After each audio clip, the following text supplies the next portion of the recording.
Hello guys, this is me, Nostalgia Motors. Today we are doing a first on this YouTube channel. We are doing a clock collection video, and this will be my very first video, in fact. So let's get started, shall we? And this clock right here is my very first clock I ever bought, which was, well, roughly about 7 or 6 years ago, maybe. I don't know exactly, but I bought it from a town over. I don't remember how much it was. I'm pretty sure it was like $20 or something. Not for sure exactly. And this is my second clock I ever bought right here. This clock is a Seth Thomas travel clock that has a calendar, and no, it's not made in America. It's made in Japan, which you can see right there. Alright, next clock. This clock right here, I also bought the same day I bought the Howard Miller, which was the very first clock I showed, and the Seth Thomas travel alarm clock too. And this is a Linden Black Forest travel alarm. There's nothing really special about it other than it was made in Germany, which that's something, I guess, right? Here's my next clock. This is a Elgin or Elgin travel alarm clock. Unknown date of manufacturing. Also, any of the other clocks I showed before, I have no idea when they were manufactured, except the Seth Thomas travel alarm. It was might have been made in the early 60s. Unknown for sure exactly, but you can comment if you know. I don't know if anyone will know exactly, but that's okay. And we'll move on to the next clock. And this is my next clock. This is a Fny Walker traveling alarm clock also. Nothing really special about it, except it's a little bit larger than your average size travel alarm clock. Its bell sound, the only thing unique about it is that its alarm bell sounds like a telephone from back in the day. Rough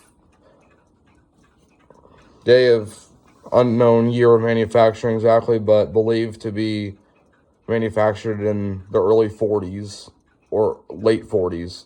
Unknown manufacturing date otherwise, but if you know, you can comment or whatever. Next clock. Alright, this is my next clock.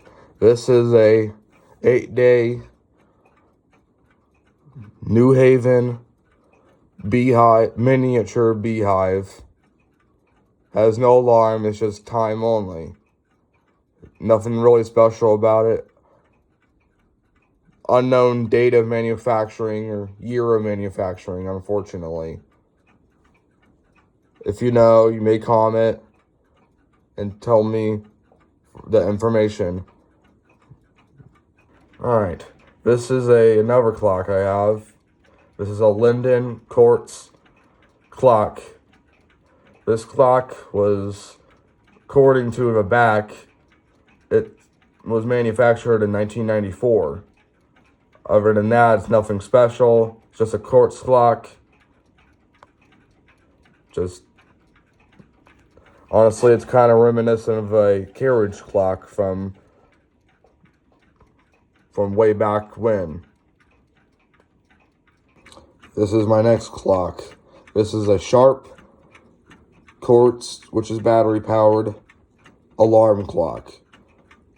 There's nothing really special about it, but only to me it's special just because my grandparents bought it for me in Christmas 2018. This is my next clock. This is a Plymouth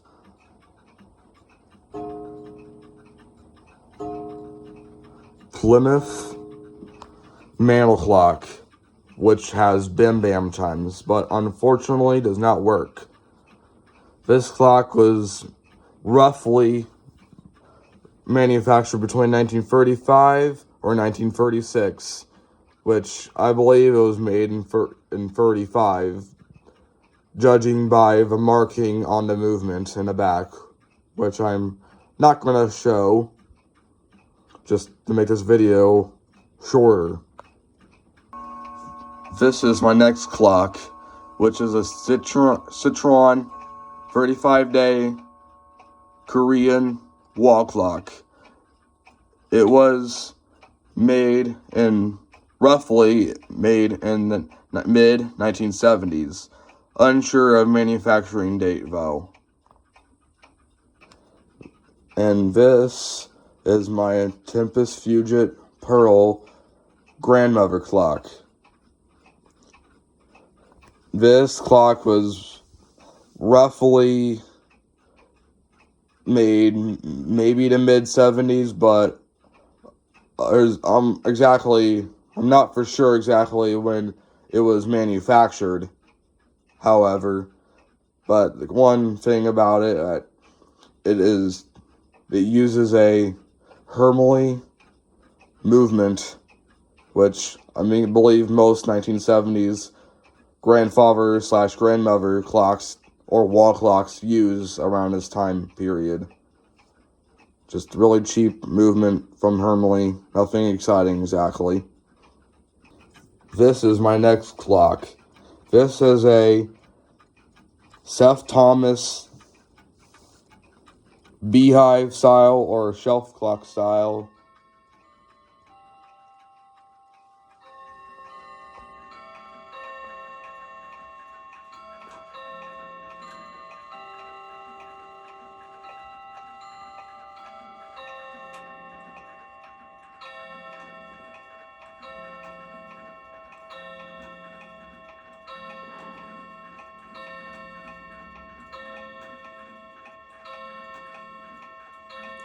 Okay, anyway, this is my Seth Thomas shelf/mantle clock that is people roughly call it a beehive, but which when you come to think of a beehive, you would think that it would look like this New Haven miniature beehive, because it has just a point to the top.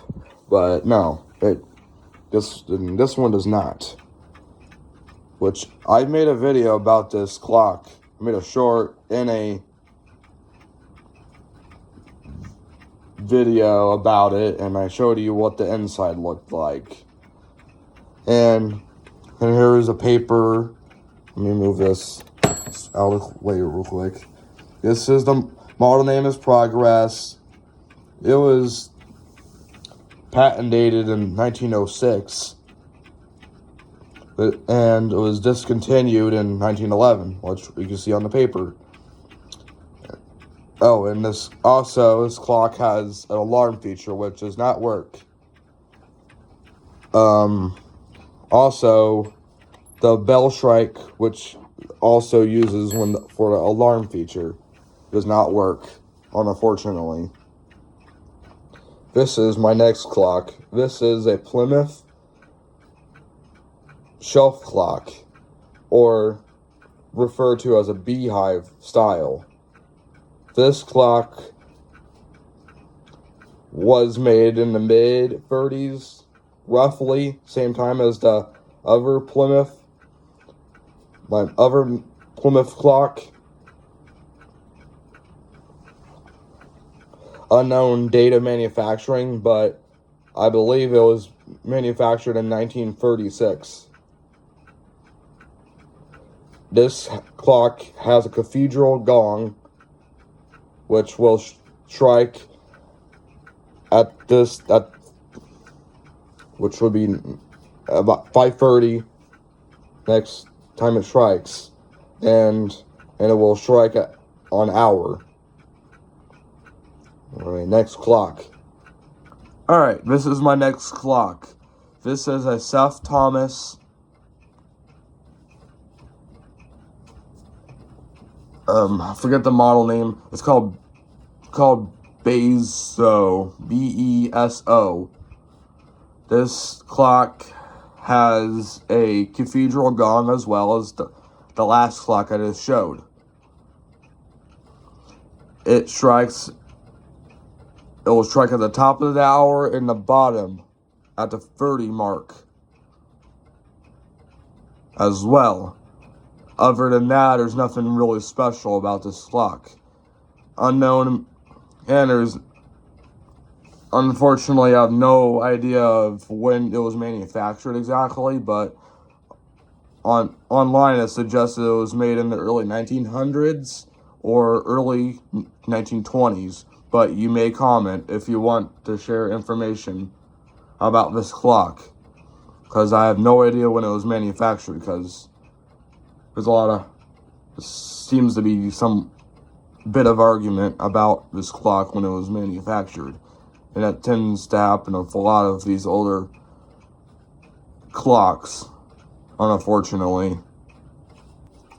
This is a New Haven Westminster chime mantle clock.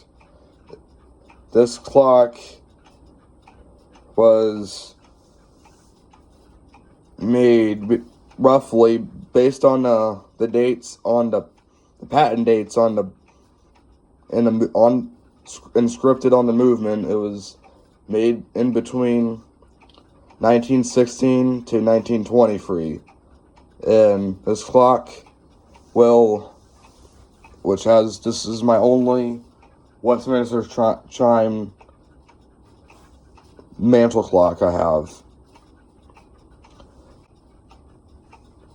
Other than that, there's nothing special about this clock. That's about it, really. Please like, share, and subscribe for more content like this in the future. Thank you for watching.